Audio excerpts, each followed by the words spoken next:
Okay, so today I will discuss the minimum number of arrows to burst balloon question, which is the daily challenge. So what is the problem? So I will directly discuss with the example. So what is given? So there will be a number line, right? And this 10 to 16 represent the balloon's x and y coordinate. For example, this is the balloon, right? So it is the x coordinate of the balloon, and this is the y coordinate of the balloon. So this thing it's representing, right? This particular thing. So balloon x starting coordinate and y ending coordinate. Same for this 2 to 8. So it's somewhere here 2 and 8 is here, right? So one balloon is here. And it doesn't matter like what's the y coordinate because I will explain what's the question. So for example, I will also draw 1 to 6. So 1 is here, 6 is here. So one balloon is here, right? Somewhere. And then you have 7 to 12. 7 is here and 12 is here. So one balloon is something like this, right? So now you have to tell me that the question for you is that how many minimum number of arrows needed if we will fire in the y direction like this.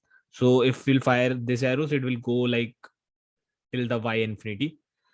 And how many minimum number of arrows we need to burst all the balloons, right? So for example, if we will fire the arrow here, it will go like this and it will burst this this balloon and this balloon, right? Two balloons will be burst in the same arrow. So this is the question which we have to solve. So we have some balloons with x and x starting and x ending coordinate, and we have to give the minimum number of arrows, right? So how we will solve it? So here we have to think one very important concept, that whenever there are some coordinates given, right? So what you can do, you can sort it based on the end coordinate. I will explain why we are sorting based on the end coordinate. That's also important. So first I will explain what I will do. I will sort all the balloons with their end coordinates like 16, 8, 6, and 12.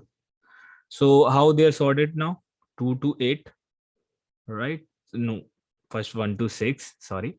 Then 2 to 8, then 7 to 12, and then 10 to 16, right? So it will look something like in the number line. This is the number line. And from 1 to 6, this is the balloon, right? Balloon 1. And from 2 to 8, there is a second balloon, this one, right? And there is a 7 to 12, a third balloon, right? And 10 to 16, this is the fourth balloon. So this is sorted based on the end value.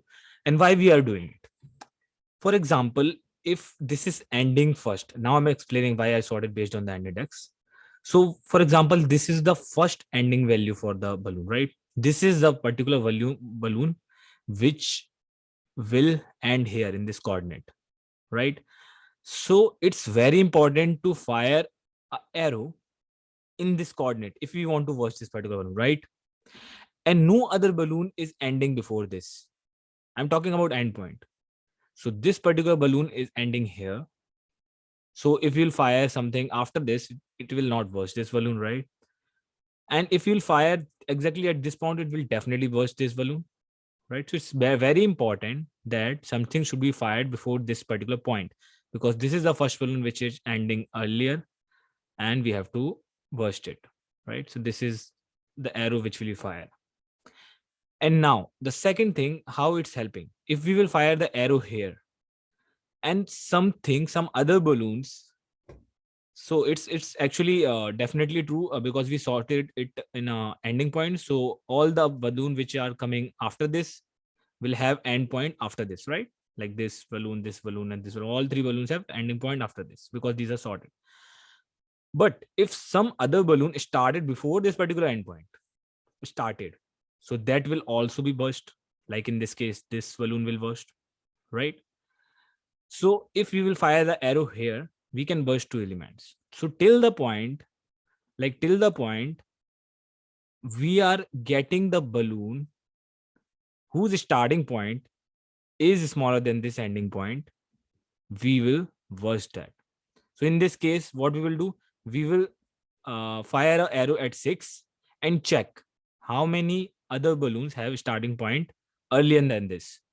So we are going to fire an arrow at 6, and 2 is earlier than 6, 7 is not earlier than 6, so it's not true. So you can burst this particular balloon also with this, right? Now here we fired the arrow, this is burst, this is burst. Now go to the next. So next is this. Again, its endpoint is the earliest one in the rest of the balloons, right? So we'll fire the arrow here like this and check the rest of the balloon which has starting point earlier than this. So this balloon endpoint is 12, so 12 we are firing the arrow, and we'll check this is smaller, so it will also be burst. So it will give us the answer in two arrows, right? If you will fire the 2 arrows, then we can burst all the balloons. So this is a greedy approach, right? And yeah, I know it's difficult to think, and also uh, we can sort it based on the starting point also. It will also give us the answer, but it's very difficult, means it's not very means, but it is difficult to visualize it. And based on the endpoint, it's easy to visualize. So that's why I explained the endpoint one, right? So this is the code which I coded. Actually, I will explain you.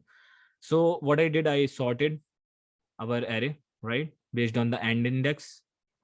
And what I did, I initialized the total, like first balloon, and initialize end pointer 0.01, and then checked if end is smaller, then only do the total plus means burst the next balloon, otherwise keep on going, right? So this is the thing, and at the end I am returning the total. So this is the solution. You should do it yourself. Try to do it yourself so that it's actually give you some long understanding and will help you definitely. Yeah, thank you for watching this video.